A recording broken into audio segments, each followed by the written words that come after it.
Hey everybody, it's Jason Blaha here, and today I want to chat with you guys a little bit about the fact that speed work does work. And people can argue about it all they want. They can claim why it shouldn't work, yet it seems to work for athletes and powerlifters and everyone who uses it quite well, in spite of whatever arguments people have against it. Now, I've discussed quite a bit, I think, in recent videos over the last few weeks that I've put up that it really makes sense from a programming and recovery perspective. It makes sense. Now, that's without getting into the actual points of the speed work, and that has to do with the rate of force production, bar speeds, all of that stuff. And a couple things to consider. Number one, people will claim it doesn't cause hypertrophy. Well, their logic for that is very skewed. Okay, it's a hypothesis as to why it shouldn't cause hypertrophy, yet certain things in the lab would indicate that it absolutely does. Number two, they'll claim, well, powerlifting's not a speed strength sport. We don't need this. But the thing is, there's a lot of speed strength sports that I coach lifters for and that are not powerlifting. So that argument goes out the window too when you start coaching fighters, golfers, tennis players, baseball players, whatever else. All right? All these people who need speed strength, or people who need to run or jump, sprint. So let's kind of address the hypertrophy side first of all. What I mean by that, there have been recent studies that I've seen out there when you start digging around that show when plyometric jumping, like box jumps and things, are tested. A lot of people talk about the way it works in the stretch shortening cycle, that the tension time is too low to cause hypertrophy. Okay, right? Yet, when it's studied, it causes measurable hypertrophy. Okay, so your hypothesis is completely meaningless when people make that claim, well, there's not enough tension time, blah, blah, blah. Then how come when it's studied in the lab and we have people do plyometric jumping and we measure their quads, they grow from it? So what does that tell us? That all your nonsense about tension time isn't actually true. I mean, what more are you looking for? You have people jump and do plyometric box jumps, and they do muscle biopsies or MRI of their quads and find that they hypertrophy. Well, what are we supposed to say? That you people who are saying the opposite, you're just flat out fucking wrong? We know jumping causes hypertrophy. It's been found to do so. It's the high rate of force production. And yes, there's a lot of tension involved. Even though it's a very short burst, it is still present. So it doesn't matter what PhD or whatever says, well, jumping shouldn't do it because of X, Y, Z, when we go in the lab and measure it and it occurs. Okay, that's it. Your hypothesis has been debunked. You're done. All right, the same logic gets applied to our speed work.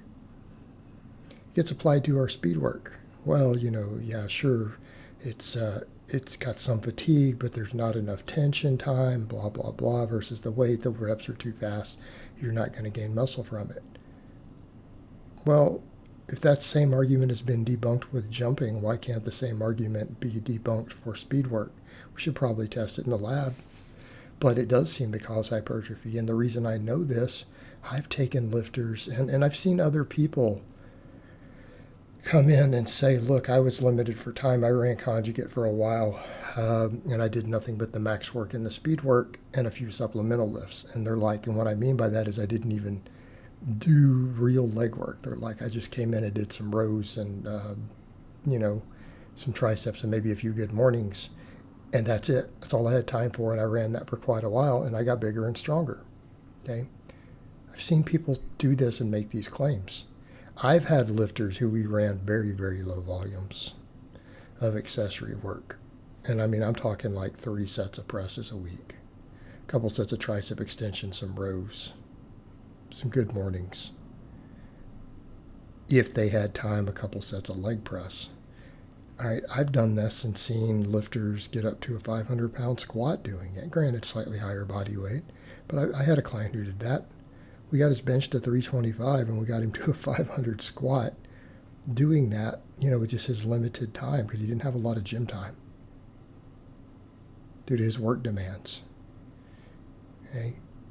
He got bigger and stronger. So we have all that. Then we have the end of this not a speed strength sport. Yet when we see some of the world records out there, it sure looks like a speed strength sport. But we see the lifters who are explosive when they set world records. How often have you seen a world record in a squat or a bench press and thought to yourself that looked like an opener? I have. When they do a 2-second rep, a 2-second concentric rep on a squat with 900 pounds or 1,000 pounds, it sure looks like a speed strength sport. Looks like it to me. Telling me bar speeds don't matter? I think they do. Okay, there's that fact. Then we come over to the fact that as powerlifters, aren't we concerned with being better athletes? Shouldn't we be well-rounded? Isn't that what we preach with conjugate type training? That we should be well-rounded athletes and that our training works for other sports, that our training is so good at building athletes that we can make fighters, we can make football players, everything else running this same system, which has been done successfully, by the way. Been used to train everyone from Army Rangers to NFL players to MMA fighters. Very successfully. I thought our whole point, and one of the biggest criticisms of powerlifting, is that we're not athletic enough. Don't you want to be well-rounded? Look, let's go back to the other argument that I make towards the guys who only care about size and appearance. I'm like, well, maybe you should be strong too. Like, if you're going to put in the gym time, what's wrong with getting strong also? It's not going to hurt your goals. It's not going to hurt your goals in any way, and it may help them to actually get strong too. I'm going to make the same argument back towards the people who try to claim this with powerlifting. Why don't you focus on being a better athlete? Like, what harm is it going to cause you to be more athletic, to get your GPP and your conditioning improved, to get your speed strength up so you can be more explosive? Don't you want to feel like an athlete? Don't you want to be more athletic? And I'm not saying it's not one form of athleticism to be brutally strong, because it is. Strength is the foundation of sports. And I get it, powerlifting is a test of brute strength. It's a single attribute sport. But why can't we be more athletic? What's wrong with that? What's wrong with being able to produce high rates of force production? This is a good thing. We should be more well-rounded. We should. A whole lot, if all of us were, there'd be a whole lot less of this nonsense about fat, out of shape, unathletic powerlifters, wouldn't there? And this is largely changing.